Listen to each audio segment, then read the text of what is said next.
The letter arrived on a Tuesday, which was the day Emma Carver had been counting down to for 3 months, and the moment she saw the rider coming up the long dirt road toward the Carver homestead, her heart lurched so violently she nearly dropped the cast-iron skillet she was carrying from the cookhouse to the main porch.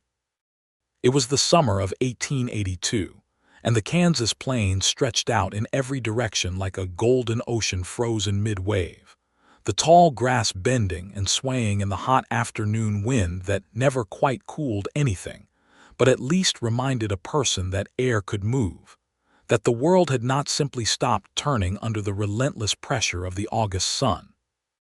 Emma had lived on this land her entire 22 years, had watched the sunflowers bloom and die and bloom again, had helped her father plow fields that broke 3 plows and 2 mules before they finally yielded something worth harvesting, and she knew every inch of that road, every rut and stone and dried creek crossing that a rider would have to navigate to reach the homestead from the direction of Caldwell. The rider coming up that road was not what she expected. She had expected a postal rider, someone thin and forgettable on a tired horse, someone who would hand her an envelope with the neat handwriting of Mr. Gerald Whitmore of St. Louis on the outside and tip his hat and be gone before she could even thank him properly. Gerald had promised a letter. He had promised it in his last correspondence 6 weeks ago, the letter where he had carefully outlined his intentions and his plans to travel west by the end of September to make good on the arrangement that their fathers had agreed upon when Emma was 19 and Gerald was conducting business in Caldwell.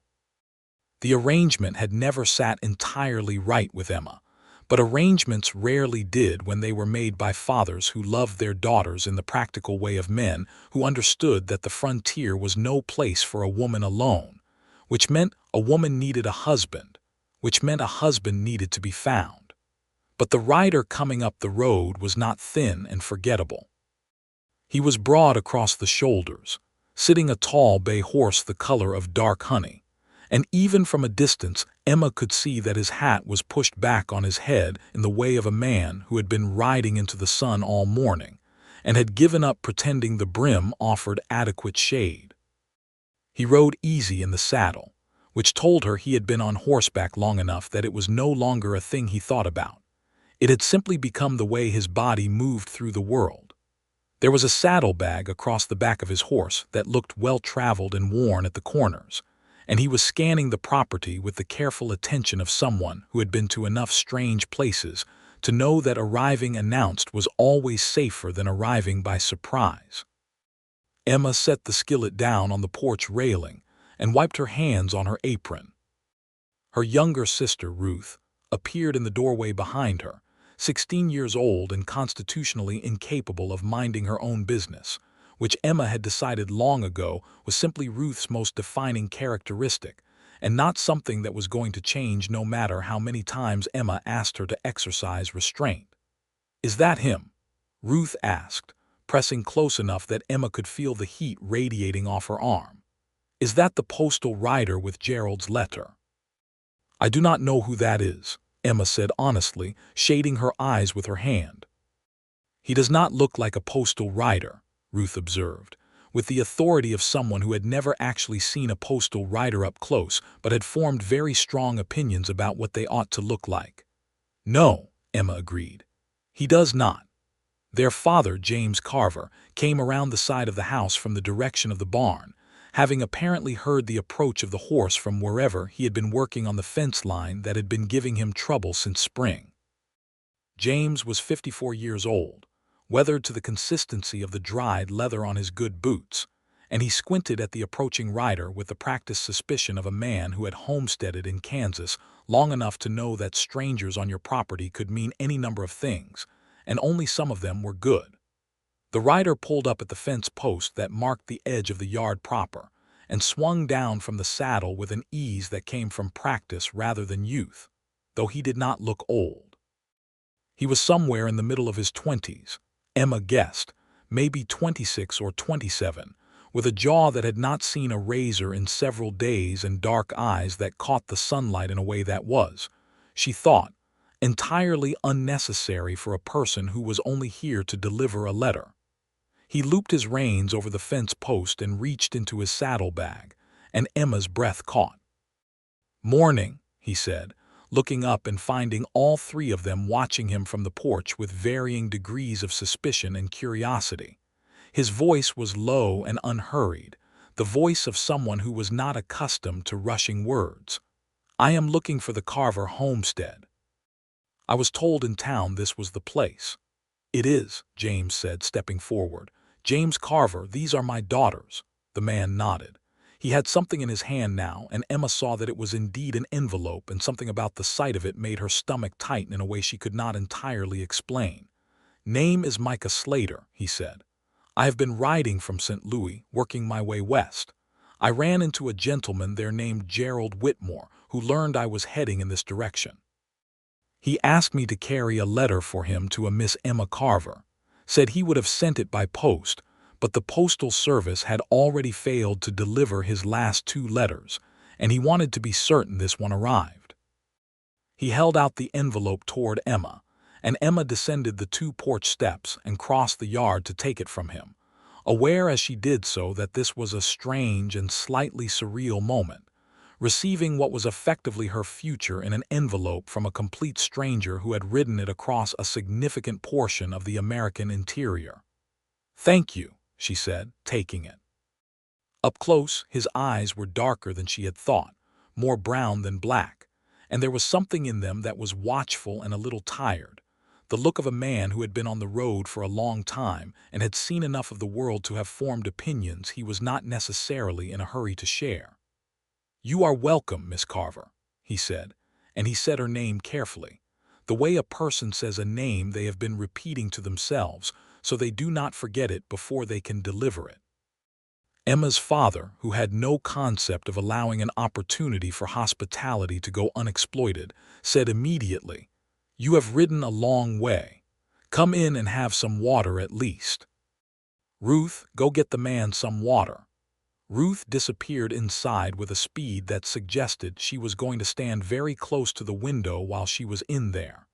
Micah Slater hesitated for exactly 1 moment, the fraction of a second in which a man who has been traveling alone weighs the unfamiliar against the welcome, and then he said, "I am grateful, sir. Thank you." Emma stood in the yard with the letter in her hand and watched Micah Slater follow her father toward the house, and she thought that she should open the letter. She had been waiting for it for 6 weeks. She should open it right now. But she found herself instead looking at the back of Micah Slater's shoulders and the particular way he moved, and she did not open it yet. She opened it later in the evening, sitting on the edge of her bed with the lamp turned low so Ruth, who shared the room, would not wake and demand to know every word. The letter from Gerald Whitmore was 3 pages long and written in the careful, controlled handwriting of a man who had been educated in the East and considered penmanship a reflection of character. It was a perfectly adequate letter. It outlined his continued interest in honoring their arrangement. It described his business prospects in polite and optimistic terms, and it concluded with the information that he planned to arrive in Caldwell no later than the 15th of October, at which point he hoped they might discuss the specific terms of their future together. Emma read it twice and felt nothing in particular, which was the same thing she had felt every other time she had read a letter from Gerald Whitmore. He was not unkind. He was not cruel. He was simply a man she did not know who intended to become a central fixture of her entire life, and she had made her peace with that the way you make your peace with a dry summer, not joyfully, but with the practical understanding that fighting it would not change it, and that there were worse things to endure. She folded the letter and put it in the box under her bed where she kept his other letters, and she blew out the lamp, and she lay in the dark listening to the coyotes in the distance, and she thought about Micah Slater sitting at her father's table that evening eating the leftover cornbread and salt pork that Ruth had pressed on him with an enthusiasm that was only partly about generosity, and mostly about the fact that Ruth had never met an interesting stranger she did not want to interrogate. He had answered her questions with good humor, and a restraint that Emma found herself appreciating. He was from Texas originally, he said. He had worked cattle ranches most of his adult life, starting when he was 15, but he had been doing odd work and occasional courier jobs for the past 2 years while he figured out where he wanted to plant himself permanently. He was heading to a ranch outside Dodge City, where he had the offer of steady work if he wanted it, but he had taken the long way to deliver Gerald's letter, which seemed to Emma like a significant detour for the benefit of a man he had only just met. She thought about that in the dark for a long time. In the morning, she came down to start breakfast and found Micah already up, standing at the fence near the barn looking out at the horses in the near pasture, with the expression of a man having a quiet conversation with himself. He heard her come out and turned, and there was a moment of the particular awkwardness that exists between two people who have been introduced in a formal context, and are now encountering each other in the informal context of early morning before either of them is fully armored for the day. "I was going to leave you to sleep," Emma said, and immediately felt that was a foolish thing to say because she had no idea what she meant by it. He smiled, and it changed the whole geography of his face in a way she had not anticipated. "I have not slept past sunrise since I was 12 years old. The habit is well established." "Are you continuing to Dodge City today?" she asked, because it was the practical question and she was a practical person. He looked out at the pasture again. "I thought I might stay another day if your father has no objection. My horse threw a shoe on the road yesterday, and I had it seen to in town, but I want to be sure she is settled before I push her again." "My father will not object," Emma said, which was true because her father had already informed her over supper the previous night that Micah Slater seemed like a sound man and a hard worker, and would he not consider helping with the south fence line in exchange for a few days of meals and a place to sleep in the barn?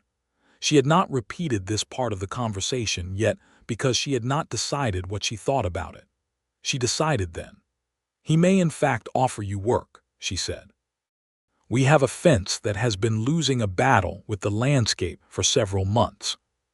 Something shifted in Micah's expression, something that might have been relief if she had known him well enough to read it that way. "I'm not opposed to fence work," he said. He stayed 3 days to fix the fence. The south fence stretched nearly a quarter mile and had been undermined by water damage and a combination of wood rot and the enthusiastic assistance of the Carver cattle, who leaned heavily on fence posts as a matter of leisure, and had leaned several of them to angles that were more art than function. Micah worked steadily and without complaint, and by the second afternoon Emma's father was talking about him with the specific approval he reserved for people who demonstrated they could do a thing correctly the first time. Emma found herself walking the fence line on the second afternoon on the pretext of bringing water, which was a reasonable pretext, except that the well was on the opposite side of the property from the fence, and she had specifically carried a bucket across the full breadth of the homestead to do it. Micah accepted the water and drank deeply, and then he looked at her with those dark eyes and said, "You did not have to come all the way out here." "Someone had to," she said. "Ruth offered," he said. Emma felt her face do something she did not authorize it to do. "Ruth is 16 years old." "Yes," he agreed with a neutrality that somehow managed to contain significant amusement. "She mentioned that several times." Emma laughed before she could stop herself, and she put her hand over her mouth immediately afterward the way you do when laughter escapes you in a situation where you had not planned to be the kind of person who laughs. And Micah watched this happen with an expression that was carefully composed but had light in it. The kind of light that a person has when something has genuinely pleased them. They talked that afternoon about small things and large ones, the way people do when they have time and relative privacy and no particular agenda.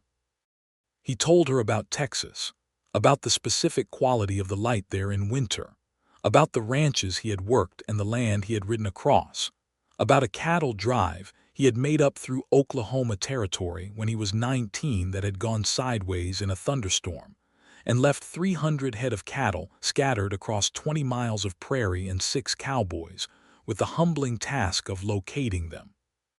He told it with the self-deprecating humor of a man who has lived through enough difficulty that difficulty has become material for something other than complaint. Emma told him about her mother, who had died of fever 4 years ago, and whose absence had left a shape in the Carver household that no one had ever quite figured out how to fill. She told him about the summer she had spent teaching herself to shoot because her father had suggested it, and she had found that she was good at it, which was a surprise because she had not particularly expected to be good at anything involving a firearm. She told him these things easily, without planning to, and it was only when she was walking back to the house with the empty water bucket that she realized she had told a near-complete stranger things she had not told anyone in years. On the third day, with the fence properly repaired and Micah preparing to leave in the early afternoon, Emma's father shook his hand at the gate and said he was welcome back any time, and Ruth stood on the porch radiating the specific dramatic suffering of a 16-year-old who has concluded she will never see the most interesting person she has ever met again. Micah thanked James with the genuine warmth of a man who means what he says, and then he looked at Emma and said, "Miss Carver." "Mr. Slater," she said.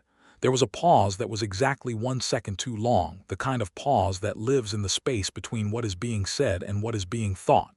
"I hope the letter brings you good news," he said finally. She looked at him steadily. "It is the news I expected," she said, which was not precisely an answer to what he had said. He seemed to understand that. He nodded once, put his hat on, and rode back down the long dirt road toward Caldwell, and Emma watched him go until he was past the bend where the road curved, and the tall grass swallowed him up entirely.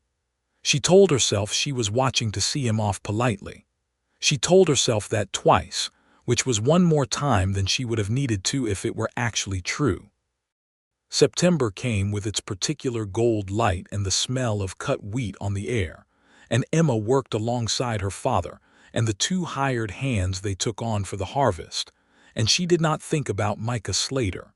She thought about him a moderate amount.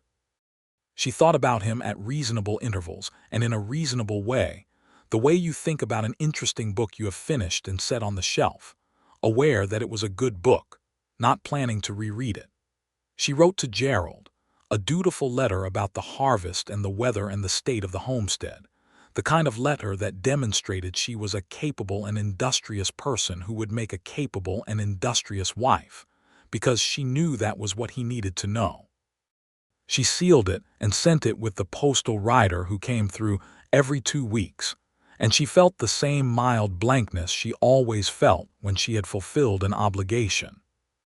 On the 14th of September, which was a Thursday, she was in the Caldwell General Store picking up the order of flour and salt and lamp oil that they had put in the week before, and she turned around from the counter and nearly walked directly into Micah Slater. They both stopped. The store was small enough that nearly walking into someone was a near-contact event, and they were separated by approximately 18 inches of air, and the kind of surprise that takes a moment to resolve into recognition. "Mr. Slater," she said. "Miss Carver," he said, and he looked as surprised as she felt, which was somehow reassuring, because it meant this was not a thing either of them had arranged. "I thought you had gone to Dodge City," she said. He was quiet for a moment. "I went," he said, "and came back." She waited. "The work was there," he said carefully. "But the rancher and I had a disagreement about how certain things ought to be done, and my opinion was the correct one, which the rancher did not appreciate, so I am currently at liberty." He said this without self-pity, and with the faint wryness of a man who has made decisions based on principle often enough to be practiced at the consequences. "At liberty," Emma repeated. "And so you came back to Caldwell." "It is as good a place as any," he said, and his eyes were doing that thing again, that thing where they were simply dark and direct and said more than the words around them. She bought her flour and salt and lamp oil, and he carried the flour to her wagon without being asked, and she thought that was either a perfectly ordinary gesture of courtesy or the beginning of something she had not planned for, and she could not decide which, or perhaps she could decide and was simply choosing not to. He had taken a room at the boarding house on Main Street, he told her, and he had picked up work at the livery stable while he figured out his next move. He was not a man who rushed his next move. This, she gathered, was characteristic. She drove home in the wagon with the supplies in the back and Ruth chattering about a girl at church whose brother was possibly courting someone in the next county, which was apparently significant, and Emma was quiet for the whole 8 miles back to the homestead, listening to her sister and looking at the road and thinking thoughts she kept firmly uncategorized. 2 days later, her father hired Micah Slater on a monthly basis to help with the work that had been accumulating faster than 2 hands and 2 hired men could address it. James Carver presented this as a purely practical decision, which it was, and Emma did not dispute it, which she recognized was also a kind of decision. The days took on a shape they had not previously had. Micah worked on the homestead from early morning until the light gave out, and in the evenings he ate supper with the Carver family because James insisted on it. And in the way of things that happened gradually, and then suddenly, he became a presence in the household that was woven into its daily fabric. He and James had the kind of conversation that men have when they respect each other, blunt and practical and occasionally funny. He was patient with Ruth in the way of a man who has younger siblings somewhere in his past, tolerant of her enthusiasm without encouraging its worst excesses. With Emma, it was different. With Emma, there was always that fraction of space, that awareness between them that was like the charged air before a thunderstorm, when the sky has not yet done anything dramatic but every animal in the field knows that it is going to. They talked every day, and the conversations were easy and sometimes sparkling, and occasionally touched something serious in the way that conversations between people who are genuinely interested in each other's minds tend to do, and they were always precisely correct. He did not overstep. She did not encourage anything that could not be defended as friendship. Because Gerald Whitmore was arriving on the 15th of October, Emma knew this. She kept it in the front of her mind the way you keep a lantern lit in a dark room so you can always see where you are. She had a commitment.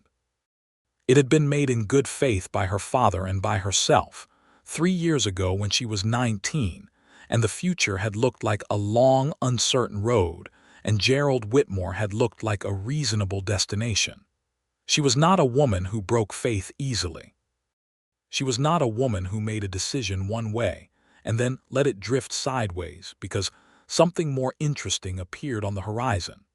But she was also not a woman who could entirely ignore the fact that every morning when she heard the sound of Micah's boots on the porch steps, something in her chest rearranged itself into a configuration it did not normally occupy. At the end of September, on a Sunday after church, Emma walked out to the edge of the property where the old cottonwood stood at the boundary of the Carver land and the open prairie beyond, which was the place she went when she needed to think in solitude. And she sat at the base of the tree and tried to have an honest conversation with herself. She had been engaged in an informal sense to Gerald Whitmore for 3 years. She had written him letters and received letters in return, and had never felt anything she could honestly describe as anticipation. She had made plans to build a life with him that were adequate plans for an adequate life, and she had told herself that love in the storybook sense was a luxury that women in her position could not always afford, and she had believed this, or she had believed it enough. And then a cowboy had ridden up her road with a letter in his saddlebag, and she had thought he was delivering something that would shape her future, and she was beginning to understand, sitting under the cottonwood with the October wind picking up around her, that he had been the thing that was going to shape her future, not the letter he carried. He had delivered himself unknowing to her door. And she had received him, unknowing, as something far more significant than a courier. She pressed her palms flat on the rough bark of the cottonwood and breathed in the smell of dust and dry grass and the first faint hint of coming cold. And she thought about Gerald Whitmore, who was a good man by all accounts and who deserved a wife who would receive his letters with some warmth and anticipation. And she thought about her own life, which was not a small thing and not a thing to be arranged without care. And she made a decision, or she began to make one, which is how most real decisions start. She was still sitting under the cottonwood when she heard footsteps behind her and turned to find Micah, who had apparently been looking for her. He stopped when he saw her face. "I am sorry," he said immediately. "I did not mean to intrude. Your father thought you had gone this way and asked me to tell you that dinner would be ready shortly." "Sit down," Emma said. He looked at her for a moment, assessing, and then he sat down in the grass beside the cottonwood with the easy movement of a man who has spent most of his life on the ground. And they were quiet together for a while, which was another thing they had gotten good at, being quiet together in a way that did not need filling. "Gerald Whitmore arrives in 3 weeks," Emma said. "I know," he said. He had known the date for weeks, had never mentioned it, but had obviously been holding it in his own, accounting the way she had been holding it in hers. "I have been trying to be honest with myself about what I want," she said. He was very still. "I think honesty is important," he said carefully, "even when it is uncomfortable." She turned to look at him, and he was already looking at her, and the distance between them in that moment was both physical and not physical in the way that distances sometimes are. She could see the sun in the lines at the corner of his eyes and the patience in his jaw, the way he was waiting for her to finish what she had started without pressing her toward any particular conclusion. "I do not think I love Gerald," she said. "I do not think I ever did. I think I accepted an arrangement because it was practical, and because my father was right that a woman alone on the frontier faces difficulties that are real and not imagined. But I think I may have been accepting the wrong arrangement." He was silent for a long moment, the kind of silence that is not empty but very full.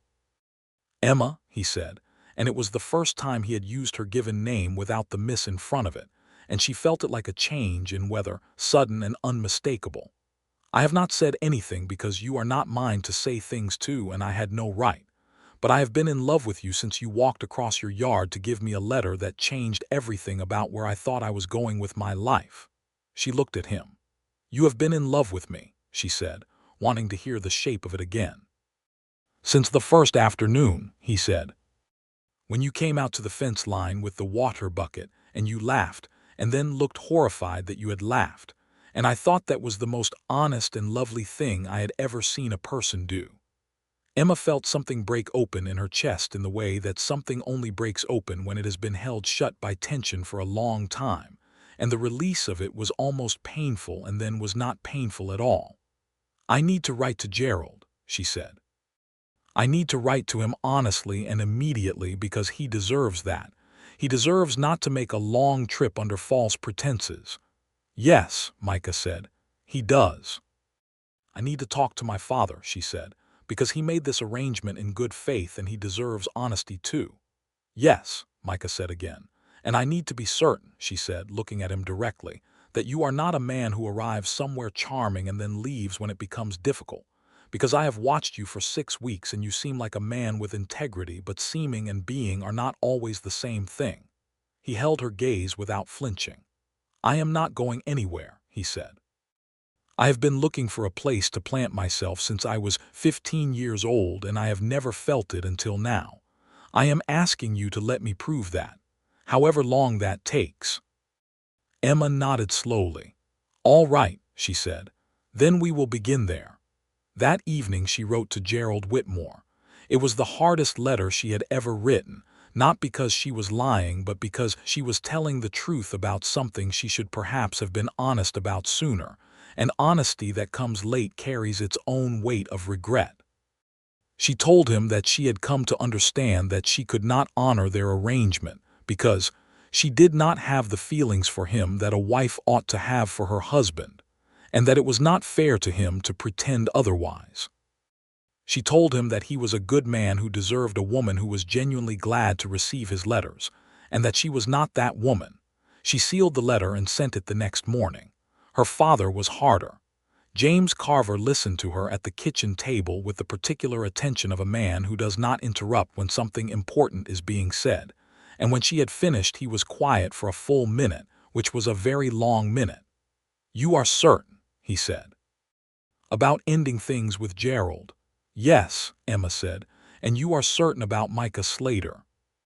"I am certain that I have feelings for him that I have never had for anyone else," Emma said, "and that I would like the chance to find out what those feelings can become with the proper time and room." Her father looked at her for a long time. "I made that arrangement because I wanted you to be provided for," he said.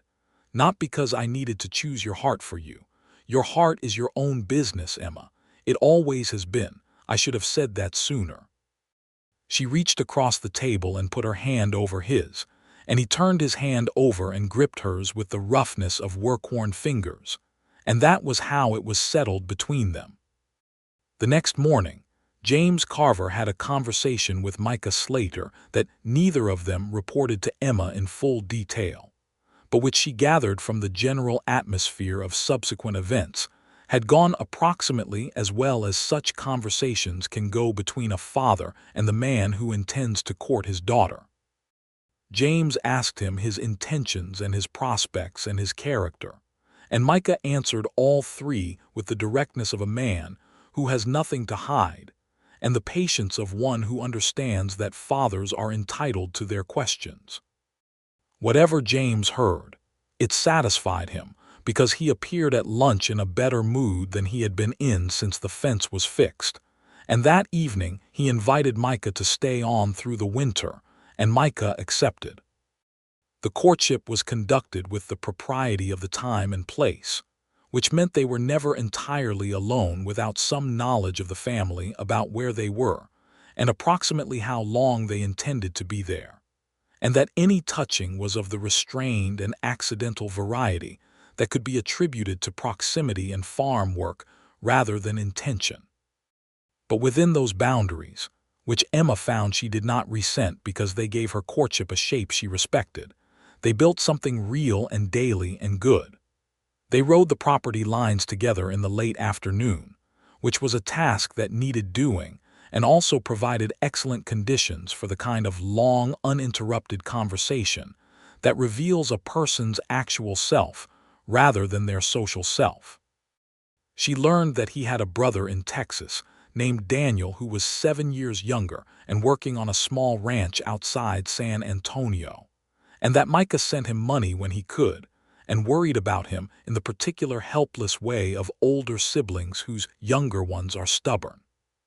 She learned that he had been in exactly one fight in his life that he was not proud of, at 20 years old, outside a saloon in Abilene, and that the shame of it had shaped something in him about the kind of man he wanted to be.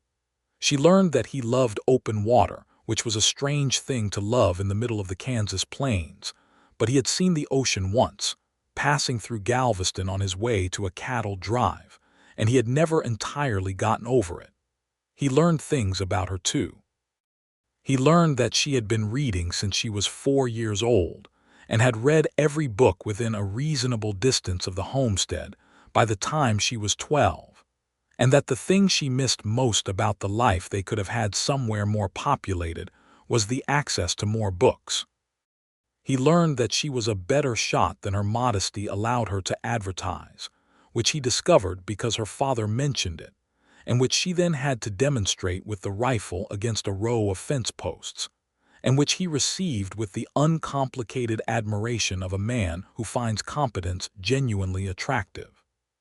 He learned that she had a temper she controlled extremely well except when she felt something was unjust, at which point she controlled it not at all, which she demonstrated when they rode into Caldwell together on a supply run, and she witnessed the sheriff's deputy speaking to a Cheyenne man with a contempt that made her straighten on the wagon seat and say, quietly and with absolute precision, that the deputy's manner was a disgrace, and that the man he was addressing had more dignity in his bearing than the deputy had in his entire office. Micah had looked at her in that moment with the expression of a man who is encountering something so entirely what he hoped to find that he is momentarily at a loss. "You meant every word of that," he said as they drove away. "I did," Emma said, her chin still up, her eyes still bright with it. "I know," he said. "That is what I thought." October arrived, and Gerald Whitmore did not come to Caldwell, which meant her letter had reached him in time, and he had made the sensible decision not to travel west on a journey that had been explicitly canceled. Emma received a letter from him in the second week of October that was formal and brief, and accepted her decision with the cool dignity of a man who is hurt but considers displays of pain beneath him. And she read it and felt sad for him in the way she might feel sad for anyone who had been disappointed by circumstances. And she hoped sincerely that he found someone who would receive his letters with joy. The winter came down across the Kansas plains with a severity that the older settlers described as typical, and the younger ones experienced as formidable. The temperature dropped with a commitment that was almost admirable, and the work of the homestead shifted to the harder indoor tasks of keeping animals alive and pipes unfrozen and firewood sufficient. Micah slept in the barn in the space that James had set up with a proper cot and additional blankets, which was not comfortable by any measurement of comfort, but which Micah met with the equanimity of a man who has slept in worse and knows it. In the evenings, the four of them gathered around the kitchen fire, which was the warmest room in the house, and they played cards and talked and occasionally read aloud from the books Emma had accumulated on the shelf beside the window. And Ruth complained about everything with the creative enthusiasm of a person who is actually quite comfortable, but enjoys the performance of suffering. Micah had a good voice for reading, low and even, and Emma discovered that she could sit across the table pretending to do mending and listen to him for a very long time without any mending actually being accomplished. One evening in December, when a blizzard had settled in with the intention of staying for several days, and the four of them were stranded together by the simple mechanism of weather that made venturing outside inadvisable, Micah was reading from a collection of poetry that Emma had brought from the shelf on a whim. He was reading Robert Browning, which was perhaps not the most expected choice for a cowboy, but Micah's reading had long since stopped surprising her. He read one of the love poems, and when he finished there was the particular quiet of a room that has felt something, and then Ruth very pointedly announced she was going to bed, and James, with the tactical brilliance of a father who is paying attention, said he thought he would turn in early as well. Emma and Micah were alone in the kitchen for the first time in anything other than a passing moment, and the fire was low, and the wind outside was doing extraordinary things against the walls of the house, and she was sitting across the table from him with the poetry book between them and her hands folded on the table, and he was looking at her.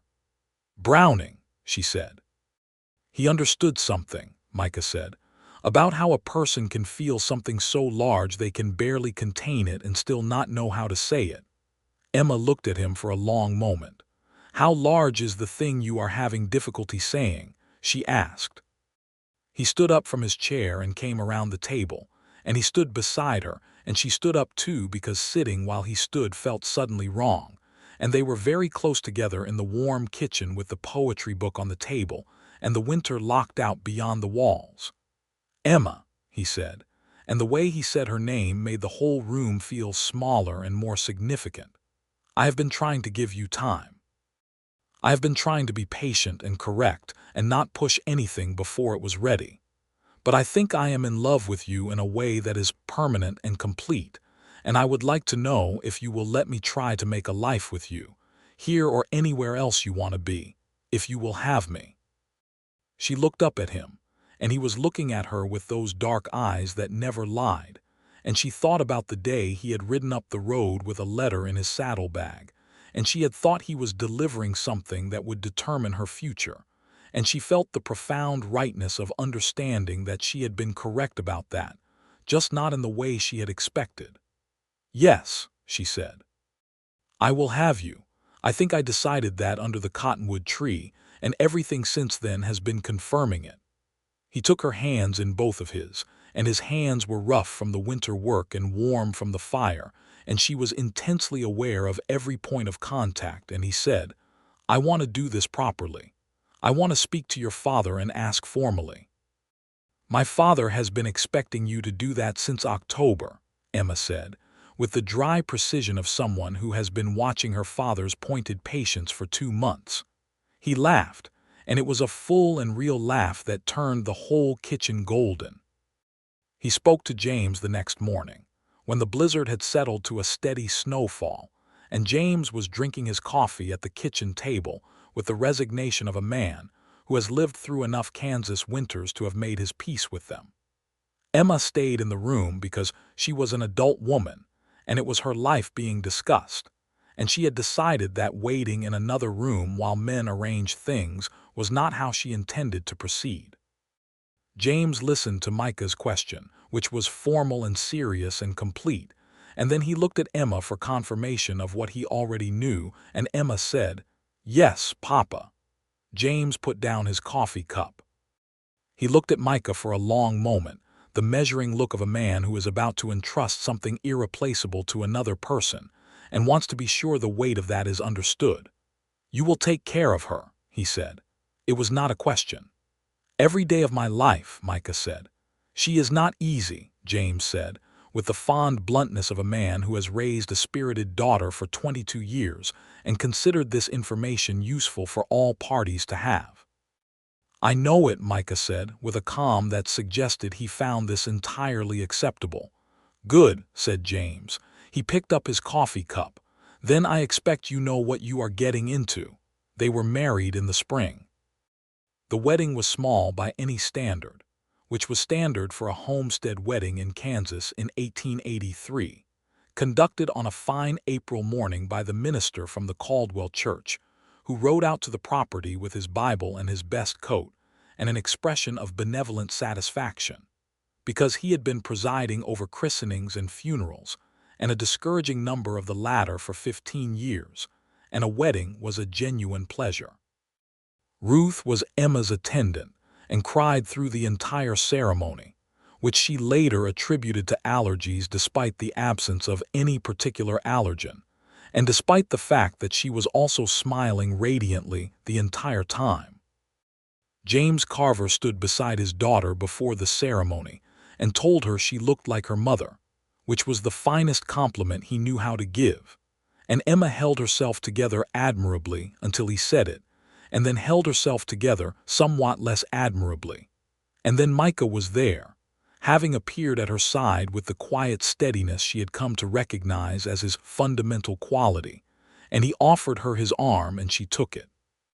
The minister read the words and they said the words back, and when Micah put the ring on her finger, a plain gold band he had ridden to Wichita to purchase 3 weeks earlier, he held her hand between both of his the same way he had in the kitchen on the winter night when he had asked her, and she felt the same thing she had felt then, which was the particular quiet of a thing properly and finally settled. He kissed her at the moment the minister indicated it was appropriate to do so, and it was a kiss that was restrained for public consumption, and yet managed to communicate the essential point with absolute clarity, which was that this was not a perfunctory acknowledgement of a ceremony, but a genuine and specific thing between two specific people, and Ruth made a sound that she would later describe as involuntary. The summer of their first year of marriage was the summer Emma understood what she had been missing in every plan she had ever made before Micah arrived. They worked together on the homestead, which was expanding steadily as James's health allowed him to do less, and Micah's energy allowed the operation to do more, and they built a life that was hard in the daily physical way of frontier life and rich in the way that has nothing to do with money. She discovered that he could make her laugh at the end of a day that had gone entirely wrong. She discovered that he could disagree with her directly and without condescension, which was rarer than she had expected and more valuable.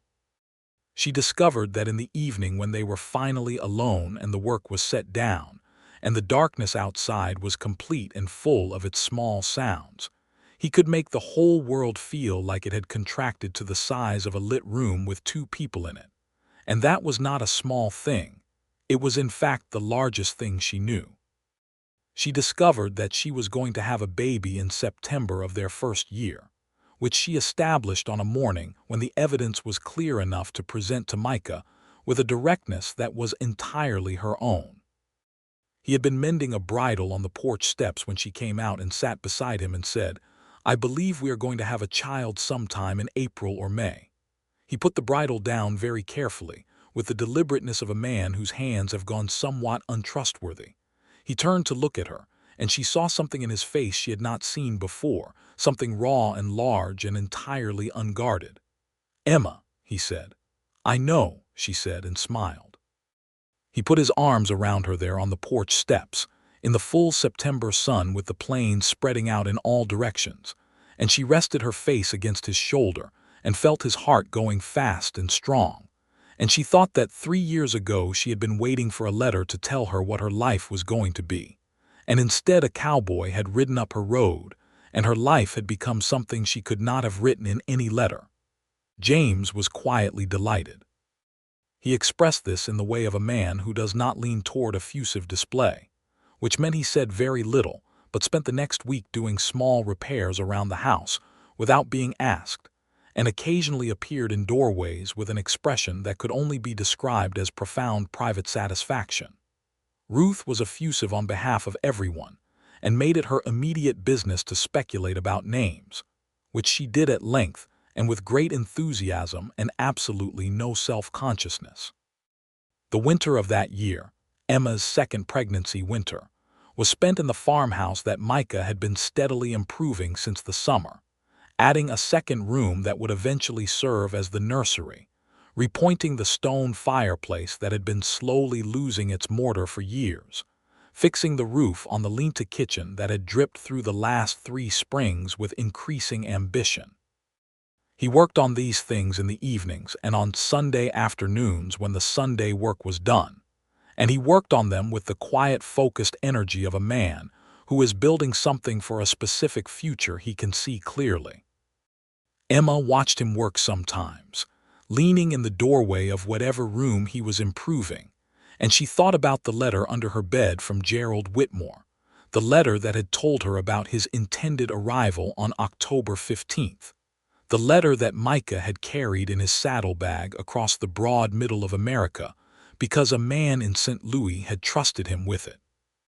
She had taken that letter out once, in the early days of her marriage, and read it again, and she had felt for Gerald a kind of honest sympathy and a hope that was sincere, and then she had put it back under the bed and not thought about it again. She thought sometimes about the strange machinery of things, the way the world arranges its coincidences with what feels like deliberate irony. If Gerald had sent that letter by post, if the postal service had delivered it instead of losing it the way it had apparently lost the previous 2, there would have been no reason for Gerald to press his letter on a westward traveling stranger. There would have been no reason for Micah Slater to ride up her road in the August heat with her future in his saddlebag. The letter would have arrived in the ordinary impersonal way of things, and she would have read it, and she would have marked the days to October 15th, and she would have met Gerald Whitmore on the Caldwell platform and likely shaken his hand and begun the process of building a life that was adequate in all the ways that matter and empty in the one way she had not known was essential. Instead, the postal service had failed twice, and Gerald had been frustrated enough to hand his letter to a passing stranger. And Micah Slater had been the kind of man who keeps his word to people he has just met, because that was simply who he was, and he had ridden hours out of his way to deliver something that had turned out to be a much larger thing than an envelope. She found this remarkable.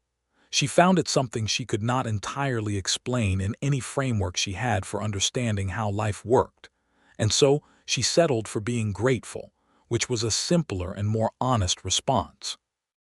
Their son was born on the 23rd of April, in the year 1884, in the bedroom of the homestead farmhouse, attended by the Caldwell midwife, who arrived with the calm competence of a woman who has brought 400 souls into the world and has long since ceased to find it dramatic, which was good, because Micah had not yet ceased to find it dramatic, and there was only room for one dramatic person in the bedroom at a time.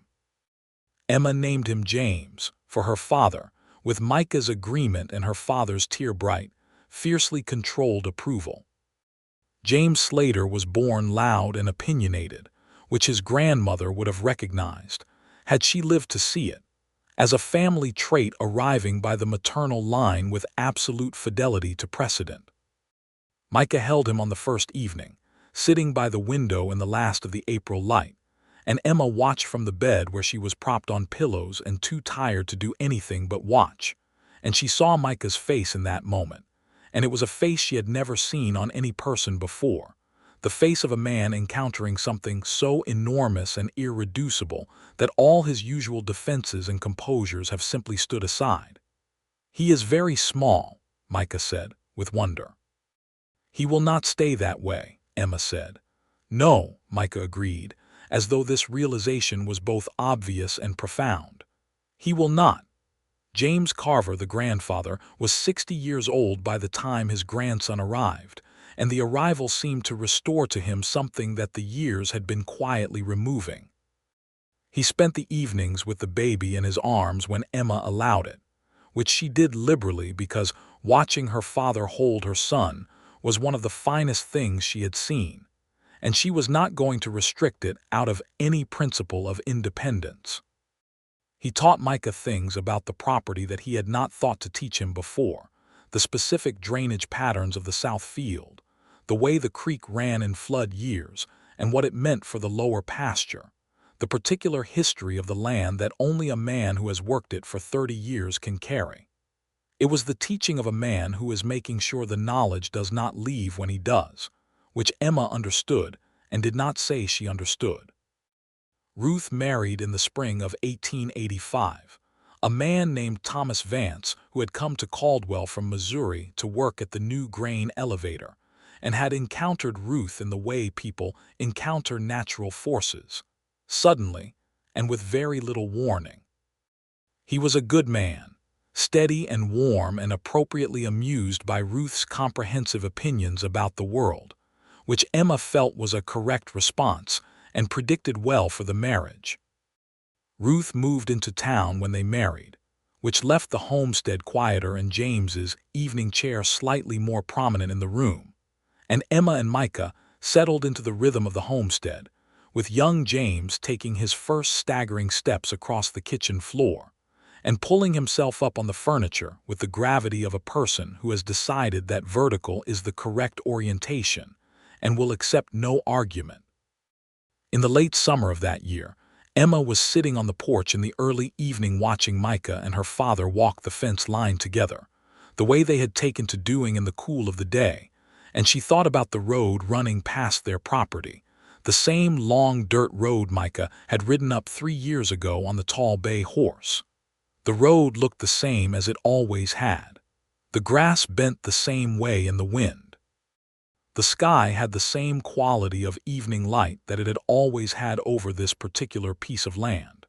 Everything was the same, and everything was different in the way that things are different when the right person is in them. She had a second pregnancy confirmed that September. This one she told Micah in the evening after supper, with James the younger asleep in his crib and her father reading by the fire, and the September darkness pressed warm and close against the windows, and Micah looked at her across the table with those dark eyes and smiled in the slow, complete way he smiled when something was profoundly right. "Another April baby?" he asked. "Or May," she said. "We will see which it prefers."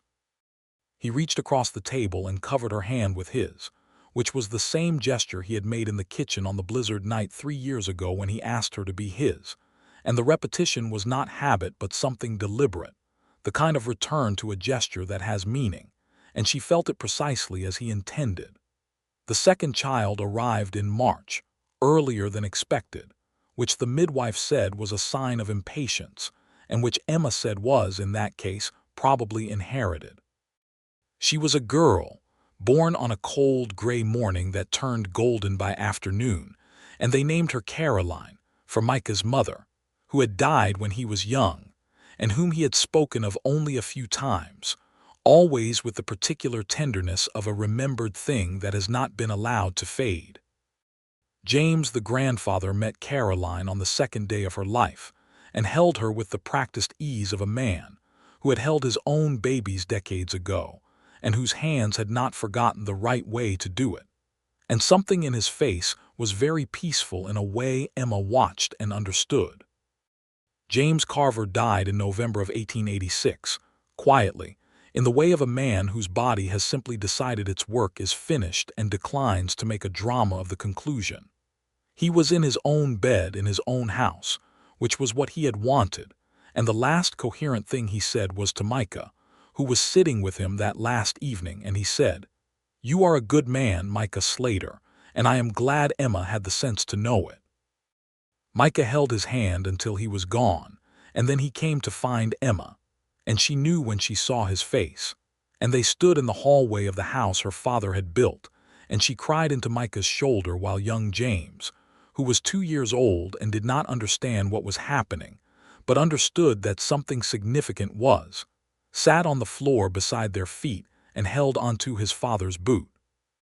Ruth came home from town for the funeral, and Thomas with her, and the minister said the right words over a good man's grave in the November cold with the Kansas wind doing exactly what the Kansas wind always does, which is everything it wants to without apology. And Emma thought it was a fitting thing for her father to go out under that kind of sky, big and gray and entirely sincere. The homestead passed to Emma by the terms of her father's will, which named her outright as she had managed most of the practical operations of the place for 2 years already, with a provision also for Ruth that resulted in a payment that helped Thomas and Ruth buy the house they had been renting in town. Emma and Micah sat at the kitchen table the week after the funeral and went through the accounts and the debts and the future of the property, with the clear-eyed practicality that grief does not always allow people but that they had, because they were the kind of people who have learned to keep functioning while carrying the weight of loss. The homestead was sound. James Carver had been a careful man with money, not prosperous in any showy sense but entirely without debt, which in 1886 Kansas was itself a kind of prosperity. The land was good land. Micah knew it now as well as he had ever known any land, which was saying something about a man who had worked ranches across Texas and Oklahoma territory. They had cattle enough to expand the herd if the rains held, which was an optimistic bet in Kansas but a calculated one, and they had the South Field coming into its best productivity in 3 years. "We can make it grow," Micah said, looking at the accounts ledger. "I know," Emma said. "I always knew that." He looked up at her. "You always knew." "Since the first winter," she said, "when I watched you figure out the drainage on the South Field in 2 days when my father had been puzzling over it for 2 years. I thought this man knows land." Micah was quiet for a moment. "I thought the first winter," he said carefully, "that you were the most capable and clear-minded person I had ever met, and that this land was lucky to have you on it, and that I was extremely lucky to be in the same room with you on a regular basis."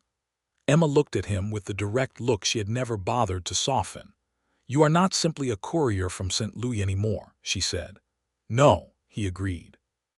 "I am something significantly more permanent than that." She reached across the ledger and took his hand. "Yes," she said, "you are."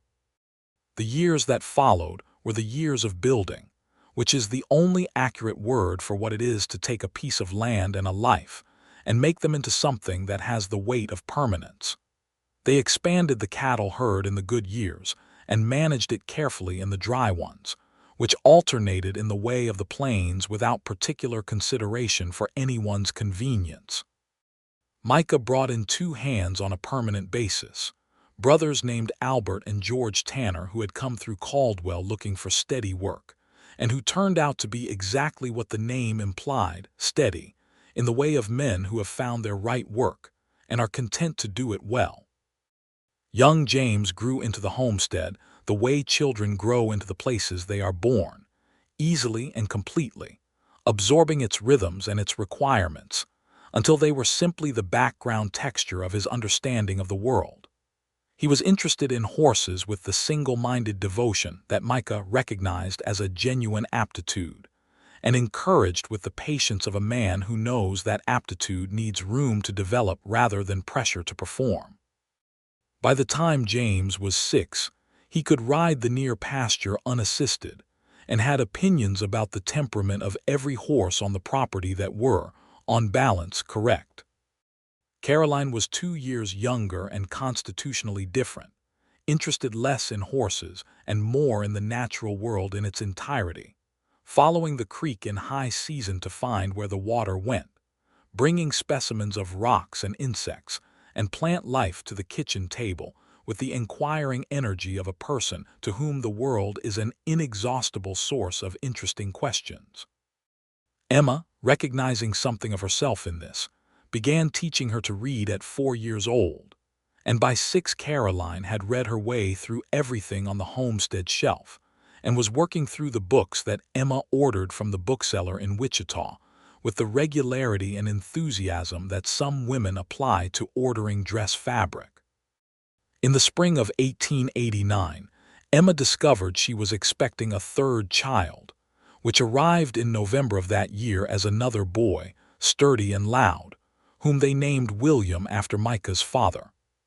3 children and a working cattle operation, and a homestead that hummed with the daily busyness of a life fully inhabited, which was not the life Emma had been waiting for when she stood on the porch in the August heat of 1882 watching a stranger ride up her road. It was something better. It was something she had not known to want, which is perhaps the most important thing to know about the way the best things arrive. One evening in the autumn of 1890, when James was 6 and Caroline was 4 and William was 1, and the homestead had settled into its evening quiet with the children down, and the hands gone to the bunkhouse, and the kitchen fire low and warm, Emma and Micah sat on the porch as they did most evenings when the weather allowed it, in the 2 chairs that had replaced the single porch step where they had always found themselves gravitating when they needed the open air. The moon was up and the plains were silver with it, and the coyotes were doing their usual business somewhere to the south, and Emma could smell the last of the autumn grass and the coolness beginning at the edges of the night air. "I have been thinking," Emma said, "about the letter." Micah turned to look at her.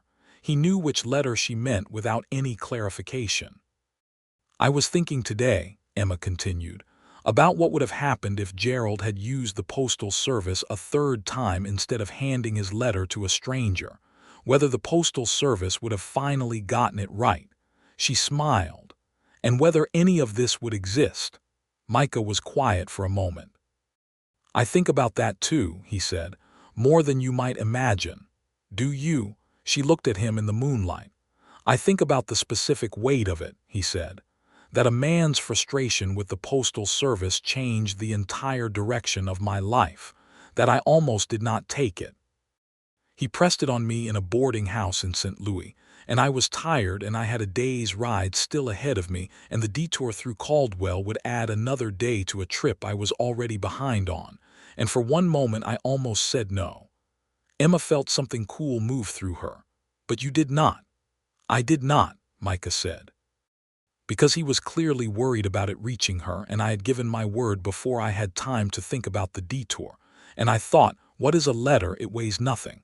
And what is a day's ride? I have made 1,000 of them. He shook his head slowly. I had no idea what I was carrying. Emma reached over and put her hand over his on the arm of the chair. "You were the letter," she said. "He sent the letter so you would come."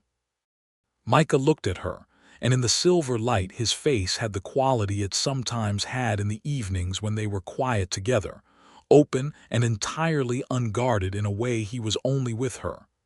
"I have thought that," he said softly. "I have thought that exactly." "I received his letter," Emma said.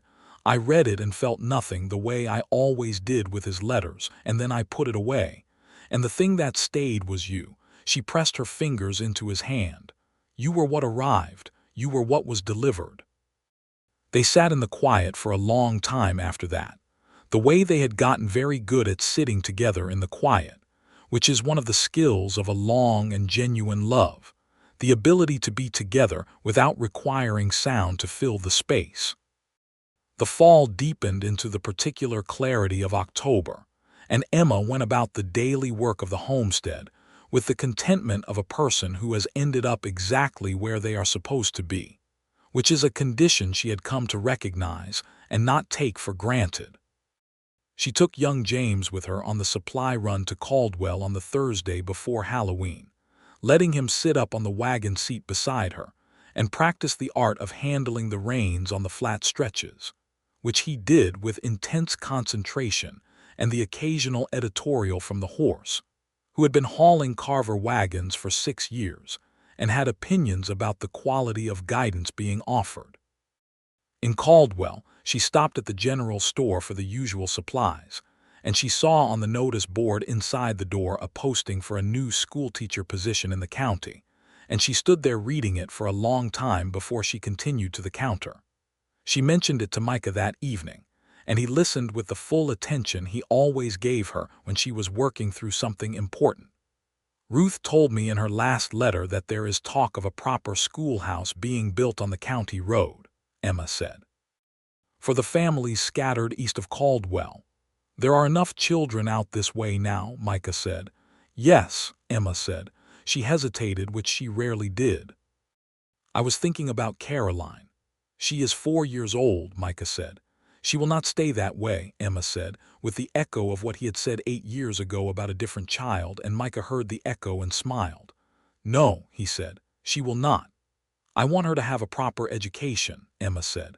I want all of them to have a proper education, and I can teach them here, and I have been doing that, but a schoolhouse with a real teacher and other children would be better.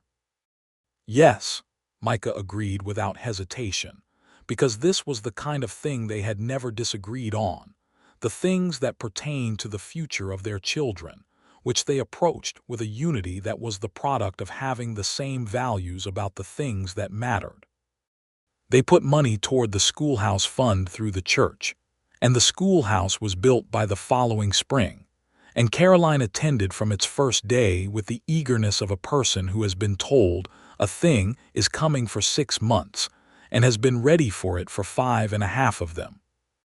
Life on the homestead continued to grow and change and deepen in the years that followed, as lives do when they are lived by people who are paying attention.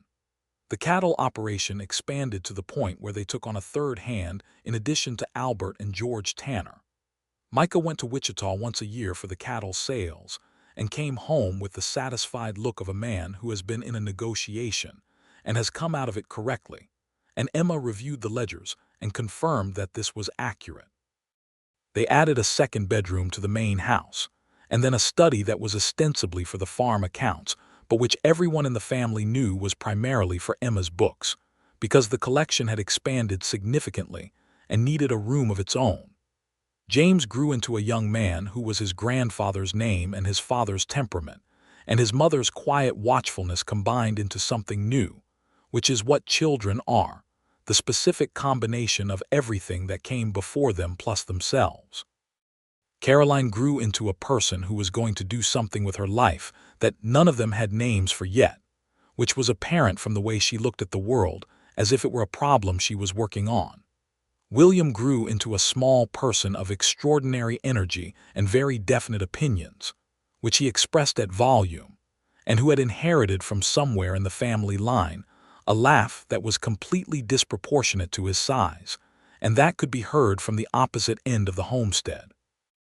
Ruth and Thomas came for Christmas every year, and for the 4th of July, and Ruth's children, 3 of them by 1892, ran with the Slater children through the summer grass in the way of cousins who have been raised in enough proximity to be comfortable with each other and different enough to be interesting.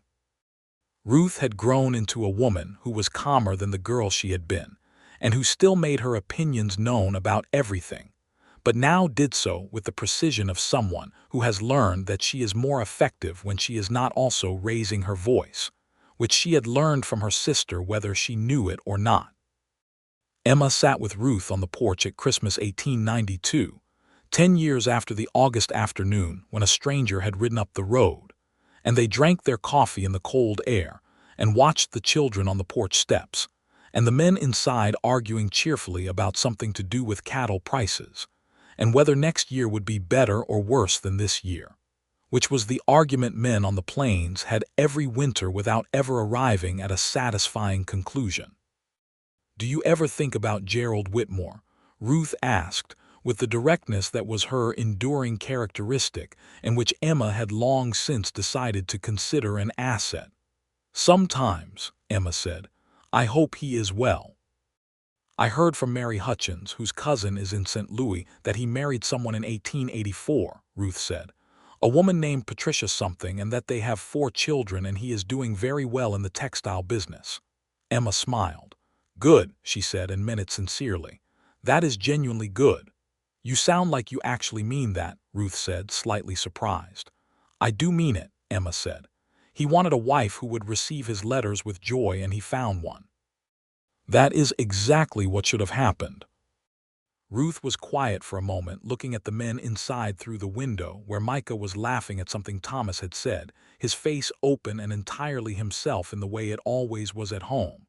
"You know," Ruth said, "when I was 16 and he rode up the road, I thought he was the most interesting person I had ever seen."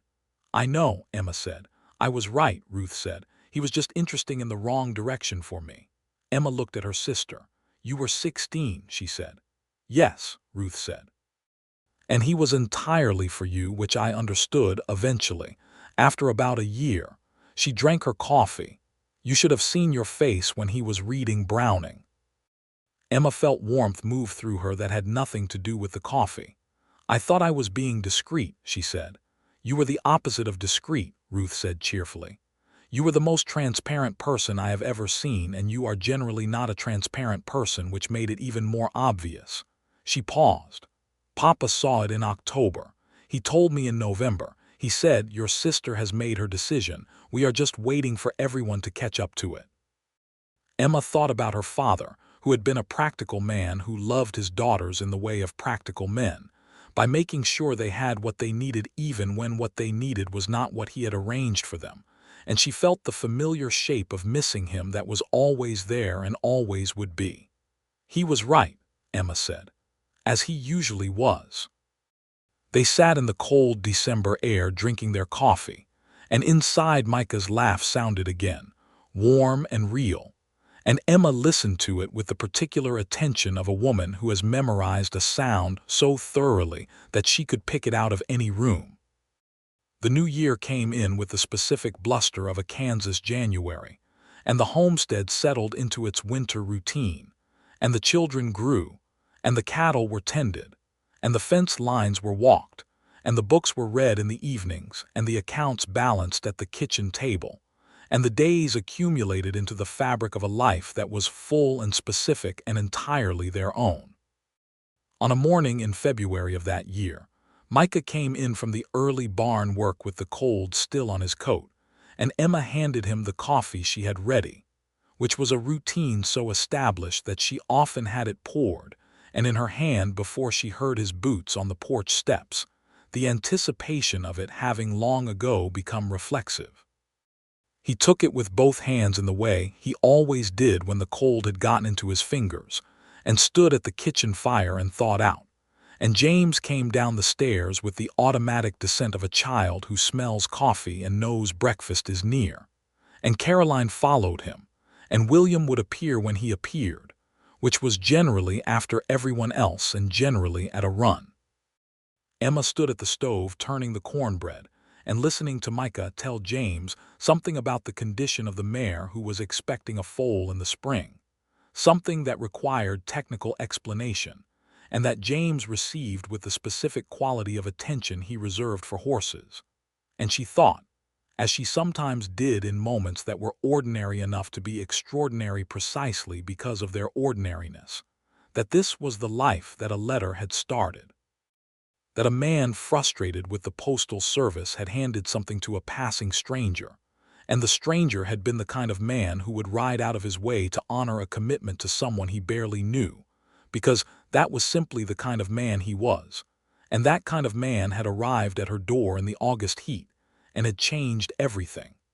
She thought that she had stood on the porch that day, and watched him come, and thought he was delivering something that would determine her future. She had been exactly right about that. She just had not understood yet that the delivery was himself. She heard his boots on the kitchen floor coming toward her, and she felt his hand on her shoulder, warm now from the coffee, and he said in her ear, "You are thinking something very serious this morning." She turned to look at him, and his face was close, and his eyes were as dark as they had always been, and as readable to her now as they were impossible to read on the day they met. "I was thinking about the day you rode up the road," she said. He looked at her. Something moved in his expression, the warmth of the familiar and the particular depth of what has been well tended for years. "I think about that day more than you know," he said. "I know you do," she said. "I know you now." "Yes," he said. "You do." She looked at him and thought about everything the years had laid down between that August afternoon and this February morning. The fear and the decision and the winter blizzard, and the gold ring and the children and the grief of loss, and the steadiness of building, and the 10,000 mornings of coffee, and the 10,000 evenings of the porch, and all the ordinary and extraordinary fabric of a life shared with the right person. "I am glad you did not say no," she said. He did not need the context explained to him, because he had lived every piece of it alongside her. "I am glad too," he said. "Every day I am glad." She leaned up and kissed him quickly, which she did whenever she felt like it and had long since stopped calibrating to audience, which was the particular freedom of being married to someone you are genuinely happy with, and he kissed her back in the specific way he always had, which was to say, completely. William appeared at the bottom of the stairs at a run and immediately required breakfast at a volume that indicated urgency, and James began telling Micah additional horse-related information, while Caroline appeared with a book already open, which was simply her mode of arriving anywhere, and the kitchen was full and loud and warm, and the February cold was locked out beyond the walls. Emma turned back to the stove. The cornbread was exactly right. The coffee was hot. The fire was strong. The man she had received, unknowing, at her door as something infinitely more significant than a courier, was arguing cheerfully with their children about the best way to approach breakfast when you are a 6-year-old who is also late for nothing in particular. Outside, the Kansas plains ran to the horizon in every direction, the same plains she had lived on her entire life, but seen from here, from the inside of this kitchen with these people in it, they looked like what they were. They looked like home. And that was the whole of it, really, the entire story in a word. The thing that had been built from an August afternoon and a letter in a saddlebag and a stranger who kept his word. They were home. All of them together, finally and completely and without question home.